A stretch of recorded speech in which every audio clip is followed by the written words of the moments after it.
What up, guys? Welcome back to the channel. Today I'm going to be going over some of my photo books from my collection that I really enjoy. And yeah, let's just get right into that. So the first one I want to talk about is Erwin Blumenfeld. I'm guessing that's just the full name of the book. It says Color, New York, 1941 to 1960. And Erwin Blumenfeld was really one of the photographers that resonated with me in Vogue's history because he worked for Condé Nast for a lot of his career. And I think that he was one of those photographers in that first generation of guys that really resonated with me in the way that he would use experimentation with his film and his colors.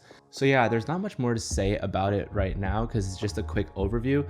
But then we move on to, I guess, this next generation of photographers that were working at these fashion houses. And the first one up is going to be, of course, one of the most famous ones, and this is Richard Avedon. And this is a rather new book that came out from Abrams Publishing. And the reason why I wanted to get this one is that I'm obsessed with like commercial and advertising photography, but especially the work that Avedon did for individual companies. A lot of really great lookbooks and editorials for a lot of different fashion houses and brands in no matter what space he was working in, whether it was Vogue, individual companies, or even advertising.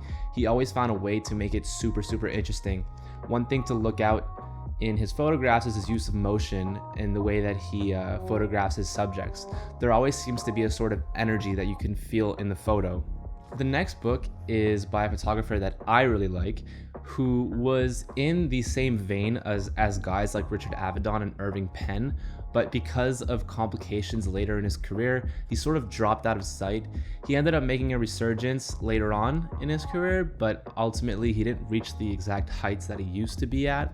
And so that's Bert Stern. I love Bert Stern. This is not the only book that I have from him, but it's really hard to track down his books because of all the complications that were going on in his life with tons of different things. You can look it up. It's a really interesting story. Yeah, he didn't really handle his archive well and his publishing well.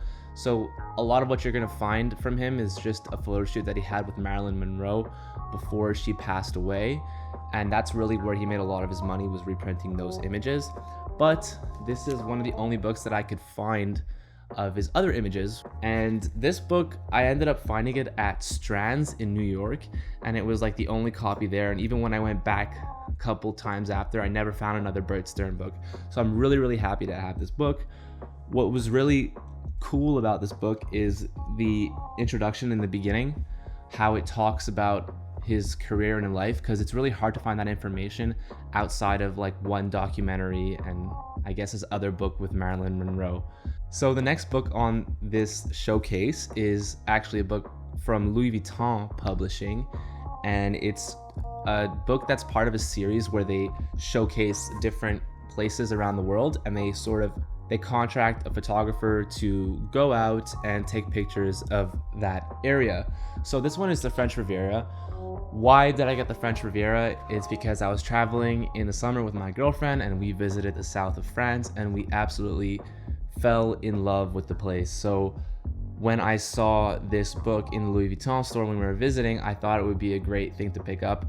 And I was actually really surprised by the quality of the images and the quality of the book too.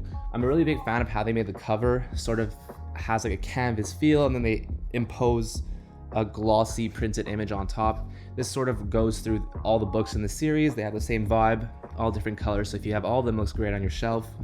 And what I really love about it is the photos that are captured. It sort of has a nostalgic feeling of what life was like in those years, even though I'd never been born in it. So the fact that it could sort of bring up a nostalgic feeling when I'm flipping through the pages is, I guess, a good thing to say about the photography. The one that I'm also looking for right now is the one that Helmut Newton shot. I don't know which city it was. I forgot it, but I'll put up a picture up here somewhere showing you which one that is. So the next book is a shout out to one of my favorite film photographers on YouTube, and that's Willem Verbeek's book, America's Playground. So for me, like this was a no-brainer. He produces great content, and I just wanted to pick up a book because it's so cool seeing him shoot these things on his channel and then having it come to life in print. The packaging for the book when it came was in this sort of vacuum sealed plastic, and that was really cool. made for a nice, I guess, unboxing experience. But yeah, the images are really cool, and this in combination with his videos presented a really great, I guess, through line of seeing him create the images, put them together, and finally have it in the finished book. So yeah, that's Willem Verbeek's first zine. He has another zine coming out soon. I'll probably pick that one up also. The next book on the list is Contact High, A Visual History of Hip Hop by Vicky Toback. And there is tons of images through many different generations of hip hop that are included in this book. The reason I love it so much is that, one, all the little additions in terms of the writing and the content is super great, and it's a really great addition to what you're seeing on the pages. More than that, you get to see a lot of outtakes of very famous images in hip hop that you wouldn't get to see otherwise. If you're a fan of hip hop, I definitely recommend picking it up. I don't think this is just a book for people that are in love with film photography, but rather just in that hip hop world. And when I'm working, I guess, with artists or doing music videos or photo shoots, I often come back to this book to find some cool inspiration, whether it be outfit or finding a vibe that I want to try to catch in an image. So the last book on the list is this absolute unit of a book, and that is Frank Ocean's Boys Don't Cry magazine. He calls it a magazine, but this is not a magazine. I mean, look how big it is. Like, just put it next to my head. Like, it's completely...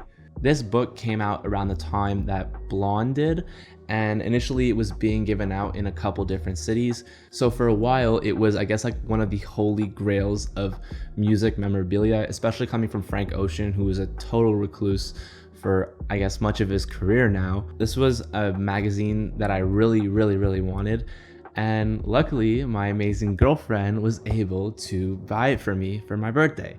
Funny story though, she paid a hefty price for it because it was very hard to get your hands on, being only given out in certain amount of cities and not sold online.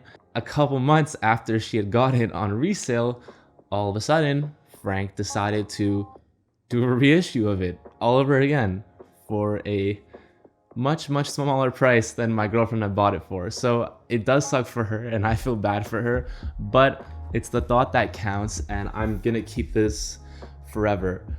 What I really like about this book is it shows you a whole different side of Frank Ocean. Like, there's tons of photography in this book, and it's shown so beautifully. A lot of the pages are just this photo paper that's obviously huge and has a gloss finish. There's tons of interesting material, especially the material that surrounds his sort of branding and direction when it came to the Boys Don't Cry album that never really came out. I don't know. I'm sure Frank Ocean fans know what I'm talking about. But there's also some cool contributions from Tyler the Creator, Kanye West, and there's a really cool small movie script in the book that Frank wrote. And so there's tons of material in here. I'll be totally honest, I haven't gotten through everything yet because there is a lot, and I'm just too scared to even rummage through it and touch it because I don't know if I'll be able to ever get it again if it goes out of print or mine becomes a little bit destroyed. So yeah. So that's all the books that I'm showing you guys today. If you guys want another video like that, just leave a like and comment down below. So don't forget to like and subscribe, and I will see you guys next week.